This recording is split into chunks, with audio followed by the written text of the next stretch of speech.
అందరికి వందనాలు తెలియజేస్తున్నాను. దేవుడు మన యొక్క జీవితంలో మరొక మంచి రోజైనటువంటి యొక్క శుక్రవారం రోజున ఉదయకాల సమయం మొదలుకొని రాత్రికాల సమయం వరకు మనల్ని కాచి కాపాడి తన రెక్కల కింద భద్రపరిచి ఆయన యొక్క సన్నిధిలో చేరి ఆయన స్తుతించుకునే గొప్ప భాగ్యాన్ని దేవుడు మనందరికీ కూడా అనుగ్రహించినందుకు మనమెల్లప్పుడూ దేవునికి కృతజ్ఞతలు చెల్లించాలి. చిన్న ప్రార్థన చేసుకుని అతని దేవుని యొక్క వాక్యాన్ని మనమందరం కూడా నేర్చుకుందాము. ప్రార్థన చేసుకుందాము. సకల ఆశీర్వాదకు కారణాభూతుడైన మా ప్రియాపరలోకపు తండ్రి, నీ ఘనమైన అత్యున్నతమైన నామానికి వందనాలు, స్తుతి స్తోత్రములు తండ్రి.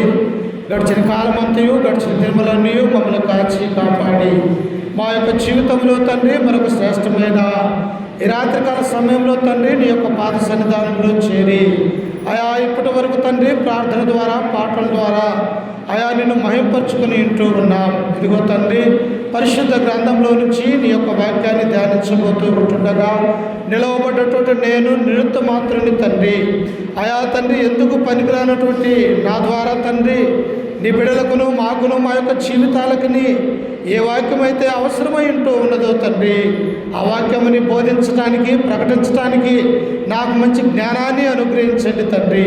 ఇదిగో నీ వినుచున్నటువంటి నీ బిడ్డల యొక్క హృదయాలను తెరిచి నీ వాక్యాన్ని తండ్రి విని గ్రహించి అయా నీ వాక్య ప్రకారం మేమందరం కూడా ప్రవర్తించుటకు కృప చూపించి సహాయం చేయండి తండ్రి. ఇదిగో సైతాన్ శక్తులను అంధకార శక్తుల్ని మీరు దూరపరచండి. నీ కృప నీ ప్రేమ మా మీద ఉంచి మాకు సహాయం చేయగలరని యేసు పరిశుద్ధ నామమున ప్రార్థించి అడిగి వేడుకుంటున్నాము తండ్రి. ఆమేన్. క్రీస్తునందు ప్రేమైనటువంటి ఈ రాత్రికాల సమయంలో కూడి వచ్చిన సకల పరిశుద్ధులకి మరొకసారి ప్రభు పేట వందనాలు తెలియజేస్తూ పరిశుద్ధ గ్రంథంలో నుంచి ఎఫెసీయులకు రాసినటువంటి పత్రిక 1వ అధ్యాయము 3వ వచనం నుంచి చదువుకుంటూ దేవుని యొక్క వాక్యాన్ని మనమందరం కూడా ధ్యానించుకుందాం. చూడండి ఒకసారి పరిశుద్ధ గ్రంథంలో నుంచి ఎఫెసీయులకు రాసినటువంటి పత్రిక 1వ అధ్యాయము 3వ వచనాన్ని చదువుకుందాం. మన ప్రభు అయిన యేసు క్రీస్తు యొక్క తండ్రి యొక్క దేవుడు స్తుతింపబడుగాక. ఆయన క్రీస్తునందు పరలోక విషయములలో ఆత్మ సంబంధమైన ప్రతి ఆశీర్వాదమును మనకు అనుగ్రహించెను. ఇక్కడ గమనించితే ప్రియులారా, యేసు క్రీస్తు వారు తన యొక్క తండ్రి ఎవరు? పరలోకమందున్నటువంటి యెహోవా దేవుడు. ఆయన యొక్క తండ్రి మన యొక్క తండ్రిగా పిలువబడుతూ ఉన్నాడు. అందుకని అపోస్తులైనటువంటి పౌలు ఎఫెసీలో ఉన్నటువంటి సంఘానికి ఈ యొక్క రాస్తూ ఈ పత్రికల ద్వారా దేవుని యొక్క చిత్తాన్ని తెలియజేస్తూ ఉన్నాడు. ఏమంటూ ఉన్నాడు అక్కడ? ఆయన క్రీస్తునందు పరలోక విషయములలో ఆత్మ సంబంధమైన ప్రతి ఆశీర్వాదమును మనకు అనుగ్రహించును. ఏ ఆశీర్వాదము? భౌతిక సంబంధమైనటువంటి ప్రతి ఒక్క ఆశీర్వాదము కూడా దేవుడు నిన్నెలాగైతే నన్నెలాగైతే దేవుడు తన యొక్క చిత్తములో నుండి ఆశీర్వదిస్తూ ఉన్నాడు, దేవుని నమ్మినటువంటి వారిని దేవుడు ఆశీర్వదిస్తూ ఉన్నాడు, దేవుని నమ్మనటువంటి వారిని కూడా దేవుడు ఆశీర్వదిస్తూ ఉన్నాడు. కానీ ఇక్కడ గమనించితే దేవుడు ఏమంటూ ఉన్నాడంటే ఆయన ఆత్మ సంబంధమైన ప్రతి ఆశీర్వాదమును మనకి అనుగ్రహించను. ఆత్మ సంబంధంగా అనగా శరీర సంబంధంగా దేవుడు ఎలాగైతే మనల్ని దీవించి ఆశీర్వదిస్తూ ఉన్నాడో అలాగనే మన ఆత్మ విషయంలో కూడా దేవుడికి ఒక ఆలోచన ఉన్నది, ఒక సంకల్పం ఉన్నది అని ఈ యొక్క గ్రంథాన్ని చూసి మనం ఆలోచన చేస్తూ ఉన్నాం. చూడండి, కింద వచ్చిన చదువమ్మా. ఎట్లనగా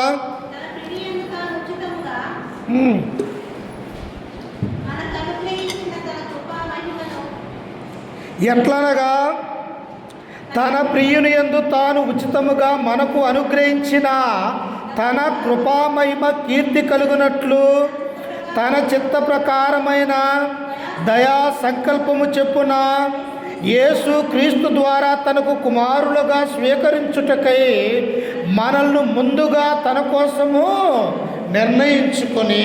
చూశారా ప్రియులారా, మానవుని నిర్మించట్లో దేవుని యొక్క సంకల్పాన్ని ఇక్కడ మనము చూస్తూ ఉన్నాం. ఎవరైతే మానవులుగా ఈ లోకములో యెహోవా దేవుడు, యేసుక్రీస్తు వారు, పరిశుద్ధాత్ములు వీళ్ళందరూ కలిసి లోకములో మానవులు ఎలా ఉండాలా, ఎలా జీవించాలా, ఎలా జీవిస్తూ ఉన్నారో అన్నటువంటి విషయాన్ని గురించి దేవుడు అక్కడ తెలియజేస్తూ ఉన్నాడు. అందుకని ఆయన ఏమంటూ ఉన్నాడు, ఆయన ఎవరైతే యేసుక్రీస్తునందు విశ్వాసము కలిగి ఉంటారో, ఎవరైతే ఈ యొక్క లోకములో ఉన్నటువంటి పాపము జోలి పోక పరిశుద్ధుడైనటువంటి యేసుక్రీస్తునందు విశ్వాసము కలిగి ఆయనలో ఎవరైతే ఉంటారో వారందరినీ కూడా రక్షించాలన్నది దేవుని యొక్క సంకల్పమై ఉంటూ ఉన్నది. ప్రియులారా, చూశారా, మానవుని పట్ల దేవునికి ఉన్నటువంటి సంకల్పము, నా యొక్క కుమారులు, నా యొక్క కుమార్తెలు ఈ లోకములో శరీరంలో ఉండగానే ప్రభు అయినటువంటి యేసుక్రీస్తునందు విశ్వాసము కలిగి ఉండాలని, యేసుక్రీస్తును తన సొంత రక్షకుడిగా అంగీకరించాలి. ఎంతమంది అయితే యేసుక్రీస్తును ఒప్పుకుంటారో వారందరినీ కూడా దేవుడు ఏం చేస్తాడంటే ఆయన పరలోక రాజ్యాన్ని దేవుడు మనకు అనుగ్రహిస్తాడు. అందుకని ఇక్కడ ఏమంటూ ఉన్నాడు, ఆయన తన చిత్త ప్రకారమైన దయా సంకల్పము చెప్పున యేసుక్రీస్తు ద్వారా తనకు కుమారులుగా స్వీకరించుటకై మనల్ని ముందుగా తన కోసము నిర్ణయించుకున్నాడు దేవుడు. భూమియు ఆకాశమును గతించినా కానీ దేవుని యొక్క మాటలు గతించవు. ప్రియులారా, ఎందుకో తెలుసా, మానవుల కొరకు వేయబడినటువంటి ఈ గ్రంథాన్ని మానవులు రక్షణలోనికి నడవాలని, పాప మార్గములనే వదిలివేసి దేవుని యొక్క నీతి న్యాయం అనే మార్గములో నడుచుకొని ఈ యొక్క లోకములో శాశ్వతముగా జీవించాలని కాదు, కానీ ఆత్మ సంబంధమైనటువంటి పరలోక రాజ్యములో మనం అందరము కూడా దేవుని ఎదుట పరిశుద్ధులుగా, నిర్దోషులుగా ఉండాలని దేవుని అనాథ సంకల్పమైనట్టుగా మనము చూస్తూ ఉన్నాం. కానీ మానవులు ఏమనుకుంటూ ఉన్నారు, ఈ లోకమే శాశ్వతం అనుకుంటూ ఉన్నాం. భౌతిక సంబంధమైనటువంటి ఈ యొక్క జీవితాలే మనకు ఉంటాయేమో, తర్వాత జీవితం ఉండదు అని ఈనాడు అనేక మంది కూడా యేసుక్రీస్తు దగ్గరకు రాలేకపోతూ ఉన్నారు. ప్రియులారా, కానీ దేవుడు ఏమంటూ ఉన్నాడో తెలుసా, అయ్యా, ఈ భౌతిక సంబంధమైనటువంటి ఈ లోకంలో ఉండగానే ప్రభు అయినటువంటి యేసుక్రీస్తు వారిని ఎరగాల, ఆడి యొక్క మాటలు వినాలా, ఆడి యొక్క సన్నిధిలో మీరు నివసించాలి అని దేవుని అనాథ సంకల్పముగా మనం ఇక్కడ చూస్తూ ఉన్నాం. అప్పుడు చూడండి, కింద వచ్చినప్పుడు ఆయన చదువుకుంటే ఆయన ఏమంటూ ఉన్నాడో చూడండి, మనము తన ఎదుట పరిశుద్ధులమును నిర్దోషములనై ఉండవలనని జగత్తు పునాది వేయబడక మునిపే ప్రేమ చేత ఆయన క్రీస్తులో మనల్ని ఏర్పరచుకున్నాడు. మనము పాపులము. ప్రియులారా, ఏ ఒక్క మనిషిని చూసినా కానీ నీతి అనేది లేనటువంటి వారిగా ఈ లోకంలో ఉంటూ ఉన్నారు. అందరూ కూడా పాపము చేసి దేవుడు అనుగ్రహించే ఆ మహిమను పొందలేకపోతున్నారని ఈ రోమీలకు రాసినటువంటి పత్రిక 3వ అధ్యాయము 11వ వచనంలో మనము చదువుకుంటే అక్కడ అపోస్తలుడైనటువంటి పౌలు సెలవిస్తూ ఉన్నాడు. కానీ మనము నీతిమంతులుగా కావాలంటే చేయవలసినటువంటి పని ఏమిటి? యేసుక్రీస్తు యొక్క కృప మన మీద ఉన్నది. అయ్యా, ఈ యొక్క లోకములో ఏ ఒక్క ఆత్మ కూడా నశించిపోవటానికి దేవునికి ఇష్టం లేదు. ప్రతి ఒక్కరూ కూడా మారు మనస్సు కలిగి దేవునిలో ఉండాలని దేవుని అనాది సంకల్పముగా ఈ గ్రంథం మనకు సెలవిస్తూ ఉన్నది. ప్రియులారా, కానీ వింటూ ఉన్నారమ్మా?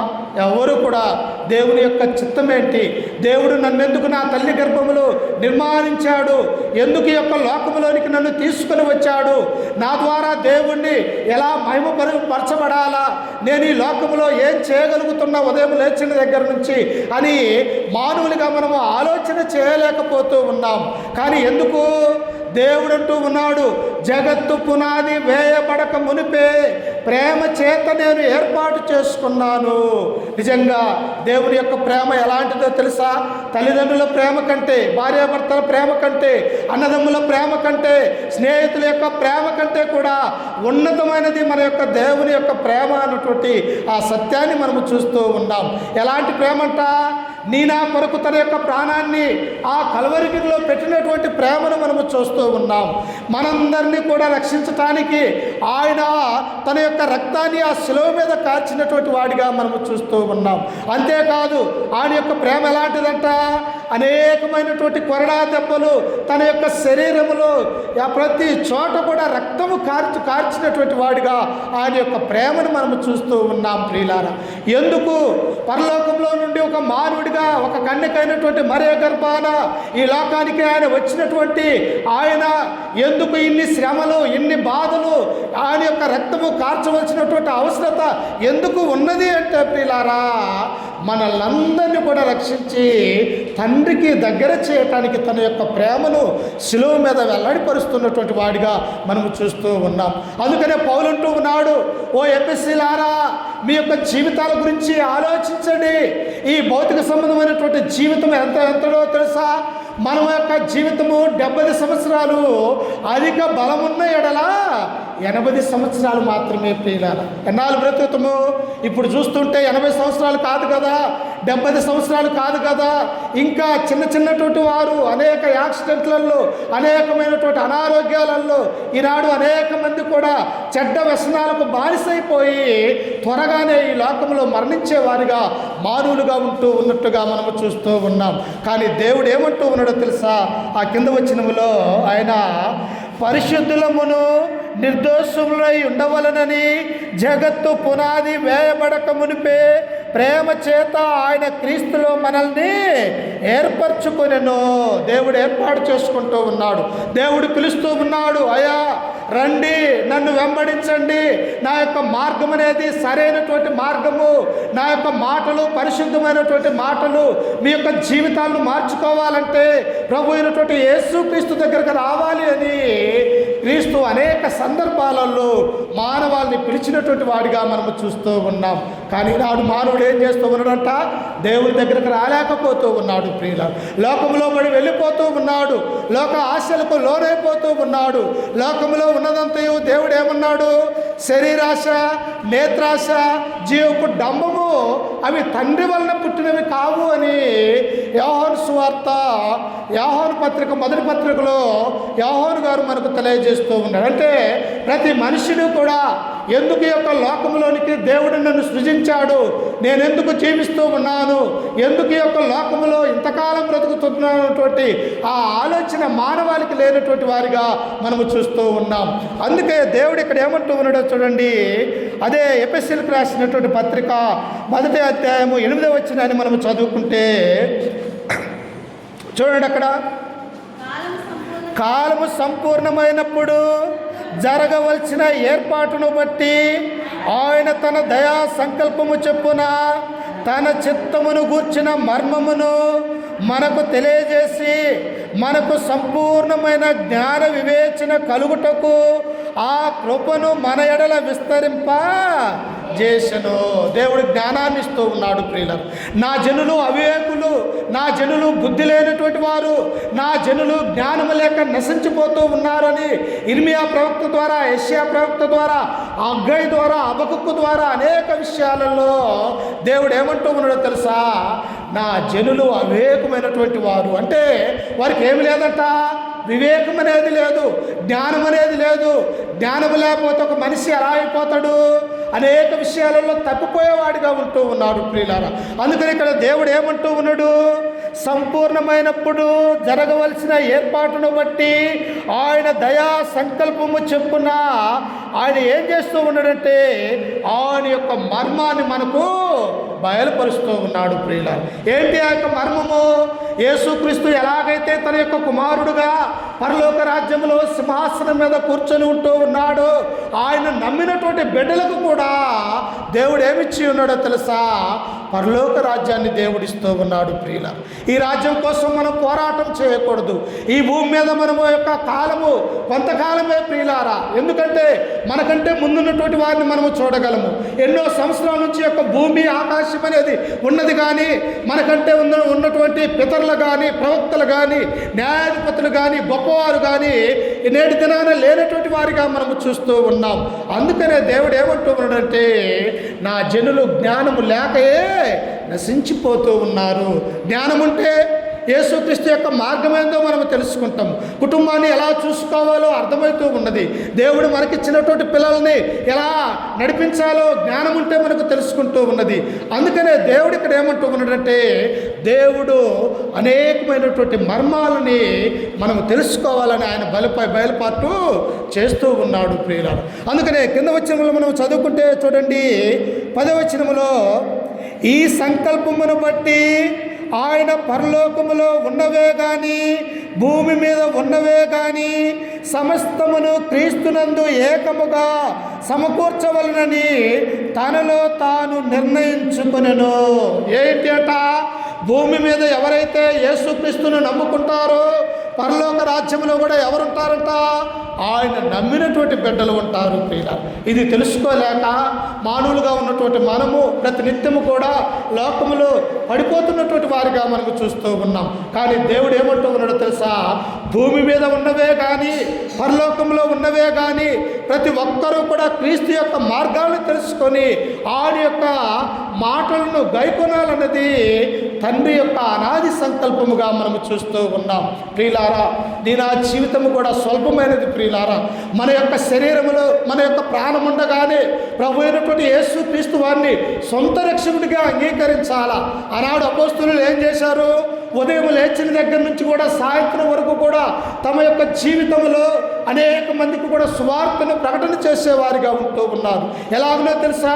ఇల్లు తిరిగి అయ్యా లోకరక్షకుడైనటువంటి యేసు క్రీస్తు వారు ఈ లోకంలోనికి ఒక మానవుడిగా వచ్చాడు, నీ నా పాపములు తీసివేయటానికి ఆ పరిశుద్ధుడి భూలోకానికి రావాల్సినటువంటి అవసరత ఏర్పడింది, నీ నా పాపములు తీసివేయటానికి ఆ కల్వరిగిరిలో మరణించాడని చెప్పేసి ఆనాడు ఉన్నటువంటి అపోస్తలులు, స్త్రీలు, పురుషులు అందరూ కలిసి అనేక మందిని మార్చినటువంటి వారిగా మనం చూస్తూ ఉన్నాం ప్రియులారా.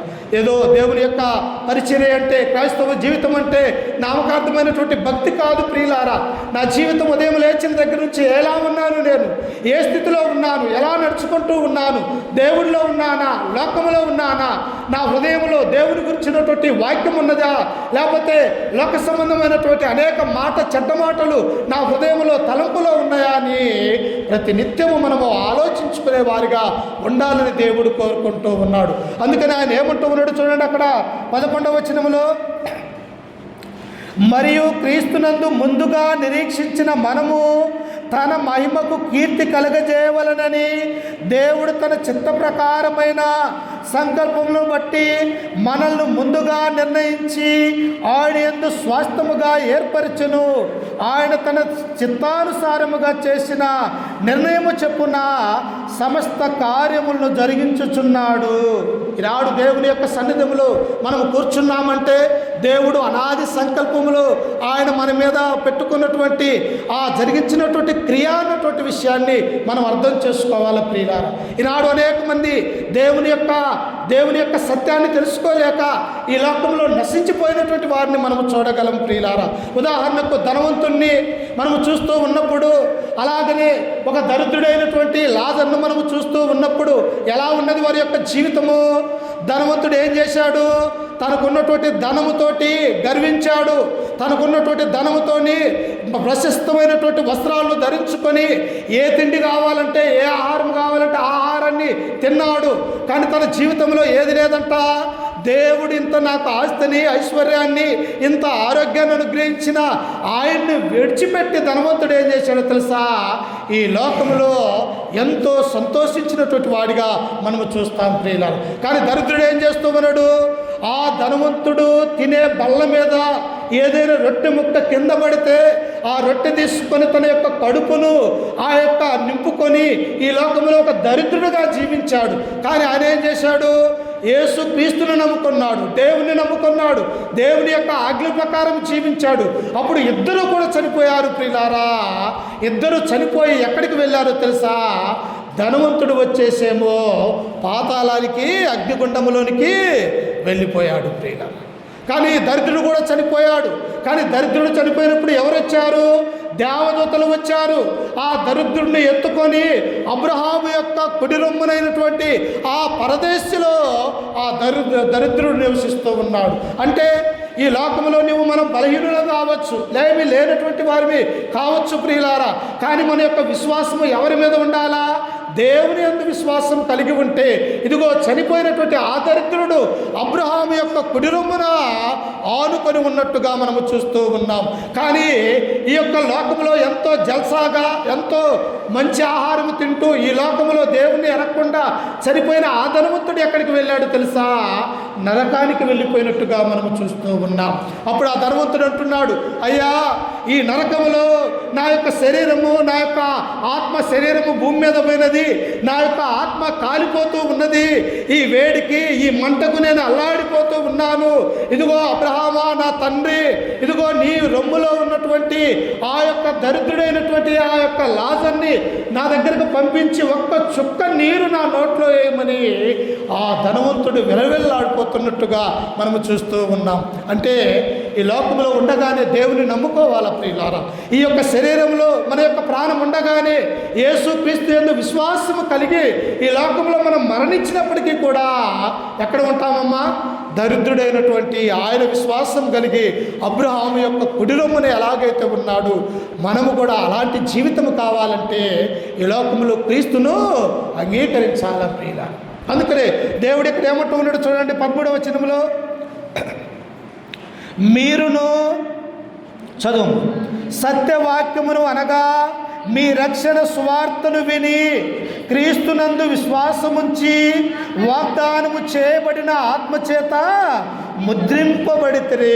ఓ ఎఫెసీయులారా, మీ యొక్క జీవితము పాప జీవితము యేసుక్రీస్తు యొక్క వాక్యము వినతులకి మీ యొక్క జీవితాలు ఎలా ఉన్నాయో తెలుసా? అన్యులుగా, దేవుణ్ణి ఎరగనటువంటి వారిగా, లోకంలో ఎటు పడితే అటు నడిపించేవారిగా, ఎటు పడితే అటు తిరిగేవారిగా మీరున్నారు. కానీ ఎప్పుడైతే క్రీస్తు యొక్క వాక్యము మీరు విన్నారో, మీ హృదయానుసారంగా అంగీకరించారు, మీరు ఇప్పుడు ఏమైపోయారు? మీరు రక్షింపబడ్డారు దేవుని యొక్క వాక్యము చేత అని అపోస్తులైనటువంటి పౌలు ఆ ఎఫెసీ సంఘానికి తెలియపరుస్తూ ఉన్నారు. ప్రియులారా, సంఘము అంటే ఏంటో తెలుసా? మనమే క్రీస్తునందు ఏకము చేయబడి ఒక్కరైనా, ఇద్దరైనా, ముగ్గురైనా ఆయన యొక్క మందిరంలో కూర్చొని ఆయన యొక్క సన్నిధిలో ప్రార్థన ద్వారా, పాటల ద్వారా, దేవుని యొక్క వాక్యము వినడం విశ్వం ద్వారా, ఇవన్నీ చేయటం ద్వారా మనమే ఆయన యొక్క సంఘముగా పిలువబడుతూ ఉన్నాం. అందుకనే దేవుడు ఇక్కడ ఏమంటూ ఉన్నాడో తెలుసా? సత్యవాక్యమును అనగా మీ రక్షణ స్వార్థను విని. ఎలాంటిదంట? మీ జీవితాలు బాగుపడ్డాయి. ఏమన్నారో తెలుసా? మీరు లోక సంబంధమైనటువంటి లోక మాటలు కాదు, రక్షణ స్వార్థ అనే వాక్యాన్ని మీరు విన్నారు, మీ జీవితాలను బాగు చేసుకున్నారు అని ఎఫెసీలో ఉన్నటువంటి సంఘము ఎలాగైతే క్రీస్తులోనికి మార్పు చెందిందో ప్రియులారా, నా జీవితాలు కూడా అలాగనే మార్పు చేసుకోవాలి. ఎంతకాలం ఇంకా దేవుని యొక్క సన్నిధానాన్ని ఎరగలేక ఉంటూ ఉన్నాం, ఎంతకాలం ఈ పాపంలో పడి ఉన్నప్పటికీ కూడా, ఎంతకాలము దేవుని యొద్దకు రాలేకపోతే మన యొక్క జీవితాలు ఏమైపోతాయో తెలుసా? భయంకరమైనటువంటి చీకటిలోనికి వెళ్ళిపోతాయి ప్రియులారా. ఎందుకో తెలుసా? మన హృదయంలో దేవుడు నివసింపకపోతే, మన హృదయంలో దేవుని యొక్క వాక్యం అనేది మనకు లేకపోతే హృదయంలో ఏమొస్తుందట? సాతాను దూరి సాతాను నివాసం చేయటానికి అవకాశం ఉన్నది ప్రియులారా. ఎందుకంటే మన హృదయంలో ఏమీ లేదు, దేవుని యొక్క భయం లేదు, దేవుని యొక్క వాక్యము లేదు, దేవుని యొక్క రక్షణ సువార్త అనే వాక్యాన్ని మనం వినలేకపోతే ఈ శరీరంలో, ఈ ఆత్మలో సాతాను ఉన్నట్టయితే ఎటు పడితే అటు నడిపించడానికి అవకాశం ఉంటూ ఉన్నది. అందుకనే దేవుడు అంటూ ఉన్నాడు, ఓ ఎఫెసీయులారా, మీ జీవితాలను మార్పు చేసుకున్నారు, రక్షణ సువార్తను మీరు విన్నారు, అందుచేత ఇప్పుడు ఏమైపోయారంట? దేవుని ఆత్మ చేత వారు ముద్రించబడ్డారు ప్రియులారా. ఈ పుస్తకం ఎలాగైతే ముద్రించబడుతూ ఉన్నదో అలాగనే ఎఫెసీలో ఉన్నటువంటి సంఘ సభ్యులు కూడా ఆ పరలోక రాజ్యంలో తమ యొక్క జీవితాలని ముద్రించుకున్నటువంటి వారిగా మనము చూస్తూ ఉన్నాం. అందుకనే ఆ కింద వచనంలో మనం చదువుకుంటే ఒకసారి చూడండి, ఆ యొక్క 14వ వచనాన్ని ఒకసారి చూడండి. దేవుని మహిమకు కీర్తి కలుగుటకై ఆయన సంపాదించుకొనిన ప్రజలకు విమోచన కలుగు నిమిత్తము ఈ ఆత్మ మన స్వాస్థ్యమునకు సంచకరువుగా ఉన్నాడు. ఎవరిని సంపాదించుకున్నాడంట? క్రీస్తు తన రక్తము చేత మనల్ని కొన్నటువంటి వారిగా మనం చూస్తూ ఉన్నాం. ఈ వస్తువు ఉన్నది, ఈ వస్తువు ఎవరు కొంటే ఉంటే వారిది అవుతూ ఉన్నది. ఈ వస్తువు నేను కొన్నప్పుడు ఇది ఏమైపోతుంది, నాది అనే భావన వస్తూ ఉంటుంది. లేకపోతే ఈ వస్తువు మీరు కొన్నప్పుడు మీది ఏమవుతుంది, మీది అన్నటువంటి భావం ఉంటూ ఉన్నది. అలాగనే లోకంలో ఉన్నటువంటి మానవాళిని దేవుడు ఏం చేశాడు, తన రక్తము ద్వారా కొన్నాను, నేను మిమ్మల్ని కొన్నాను, మీరు నా సొత్తైనటువంటి ప్రజలు అని దేవుడు మనల్ని పిలుస్తూ ఉన్నాడు. ఎలా కొన్నాడంట చూడండి ఒకసారి. అపోస్తుల కార్యములు 20వ అధ్యాయము ఎలా కొన్నాడంట ఆయన మనల్ని ఒకసారి చూడండి. అపోస్తుల కార్యములు 20వ అధ్యాయము 28వ వచనాన్ని చదువుకుందాం ఒకసారి. దేవుడు తన స్వరక్తమిచ్చి సంపాదించిన తన సంఘమును చూశారా, దేవుడు ఏం చేశాడంట, మనల్ని విమోచించాడు. అంధకార సంబంధమైనటువంటి సంఖ్యలలో నుంచి, చీకటి కలిగినటువంటి ఆ సాతాను యొక్క బంధకాలలో నుంచి, నా బిడ్డలుగా, నా యొక్క కుమారులుగా, కుమార్తెలుగా ఈ లోకంలో నుంచి మీరు నా సొత్తుగా అని దేవుడు మనల్ని పిలిచి ఉన్నాడు కనుక ఇక్కడ దేవుడు ఏమంటూ ఉన్నాడట, దేవుడు తన స్వరక్తమిచ్చి సంపాదించిన తన సంఘమును చదువమ్మా ఏం చేస్తూ ఉన్నాడట, దేవుడు పరిశుద్ధాత్మ మిమ్మును దేని యందు అధ్యక్షులుగా ఉంచెను, యావత్తు మందను గూర్చియు మీ మట్టుకు మిమ్మును గూర్చియు జాగ్రత్తగా ఉండాలా. ప్రియులారా, జాగ్రత్త లేకపోతే భయంకరమైనటువంటి పాపంలో పడిపోతాం ప్రియులారా. మనలో ఒక ఇంటి విషయంలో కావచ్చు, ఒక కుటుంబ విషయంలో కావచ్చు, లేకపోతే మనకిచ్చిన దేవుడిచ్చినటువంటి కుమారుల విషయంలో కావచ్చు, లేకపోతే కుమార్తెల విషయంలో కావచ్చు, తల్లిదండ్రులుగా, యజమానురాలుగా, లేకపోతే యజమానులుగా మనకు బాధ్యత అనేది లేకపోతే ఏమైపోతాము, మన యొక్క కుటుంబము పడిపోవటానికి అవకాశం ఉంటూ ఉన్నది ప్రియులారా. అందుకని ఇక్కడ దేవుడు ఏమంటూ ఉన్నాడు, దేవుడు తన స్వరక్తం ఇచ్చి సంపాదించిన తన సంఘమును కాయుటకు పరిశుద్ధాత్మ మనలో ఉంచాడు ప్రియులారా.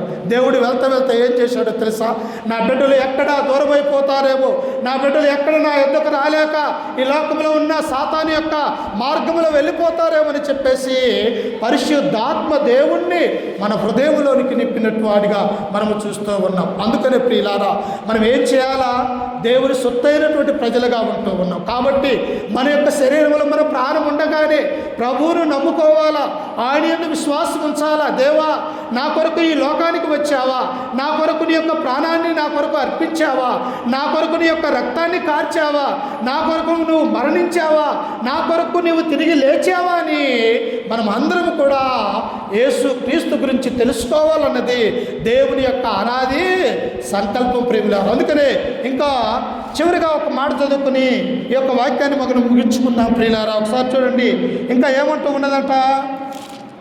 పేతురు రాసినటువంటి పత్రిక 1వ అధ్యాయము, పేతురు రాసినటువంటి పత్రిక 1వ అధ్యాయము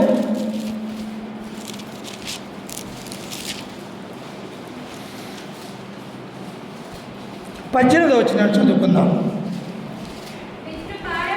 పితృపారంపర్యమైన మీ వ్యర్థ ప్రవర్తనను విడిచిపెట్టినట్లుగా. చూశారా ఏం చేస్తూ ఉన్నారట, ఈ యొక్క అపోస్తులైనటువంటి పేతురు సెలవిస్తూ ఉన్నారు, ఓ క్రైస్తవులారా, క్రీస్తును ధరించుకొని క్రీస్తు రక్తంలో కడగబడ్డటువంటి వారులారా, మీ యొక్క జీవితాలు ఎలా మార్చుకోవాలంట, మీ పితృపారంపర్యమైన మీరు వ్యర్థ ప్రవర్తనను విడిచిపెట్టినట్లుగా మన యొక్క ప్రవర్తన జాగ్రత్తగా చూసుకోవాలా ప్రియులారా. ఎందుకంటే తాను నిలుచుచున్నవాడు పడిపోకుండా జాగ్రత్తగా చూసుకునే వాళ్ళ కదా అని కొరింథీయులకు రాసినటువంటి 1వ పత్రికలో పౌలు సెలవిస్తూ ఉంటూ ఉన్నాడు. అంటే మనం నిలిచున్నాం, ఎక్కడ నిలిచున్నాం, దేవుడిలో ఉన్నామా లేకపోతే లోకంలో ఉన్నామా? మనం ఈ లోకంలో ఉన్నట్టయితే మన యొక్క జీవితాలు కోల్పోవటానికి అవకాశం ఉంటూ ఉన్నది.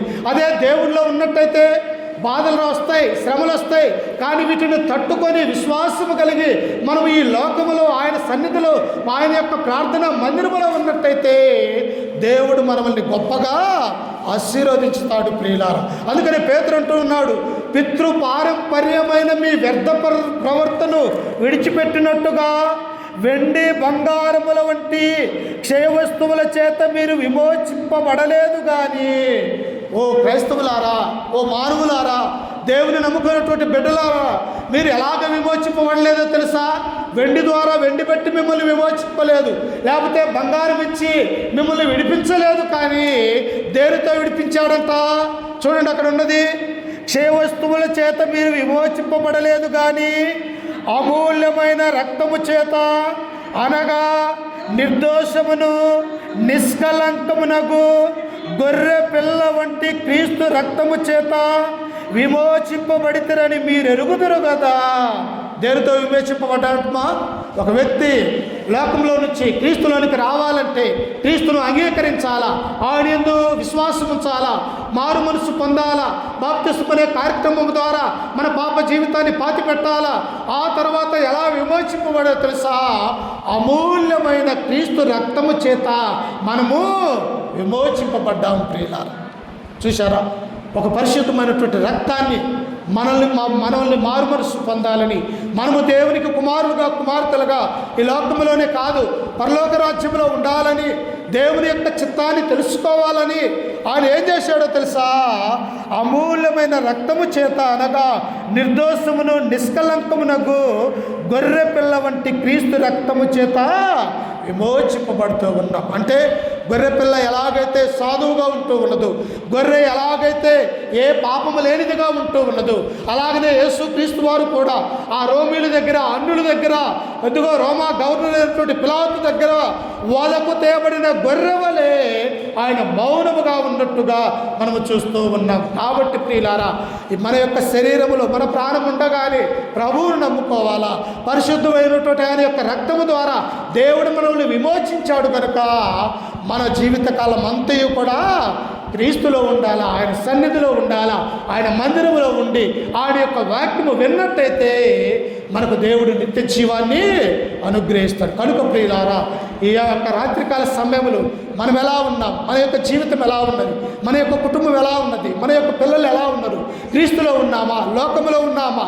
దేవుడిలో ఉన్నట్టయితే దేవుడు మనల్ని దీవించి ఆశీర్వదించేవాడిగా ఉంటూ ఉన్నాడు. ఒకవేళ లోకములో ఉన్నట్టయితే పాపములో పడిపోవటానికి అవకాశం ఉన్నది కనుక ఈ యొక్క రాత్రి వేళ సమయంలో మన కుటుంబాలన్నీ కూడా, మనమందరము కూడా అమూల్యమైనటువంటి క్రీస్తు రక్తము చేత మనము విమోచింపబడ్డామని గుర్తెరిగి మన జీవితకాలం అంతయు కూడా క్రీస్తులో ఉండాలని చెప్పేసి ఈ వాక్యం ద్వారా మిమ్మల్ని హెచ్చరిస్తూ, ఈ మాటలు నన్ను నేను కూడా హెచ్చరిక చేసుకుంటూ, ఒక తండ్రి మీ అందరికీ ప్రభు పేరట వందనాలు తెలియజేస్తూ ఈ యొక్క వాక్యాన్ని ముగించుకుంటూ ఉన్నారు ప్రియులారా.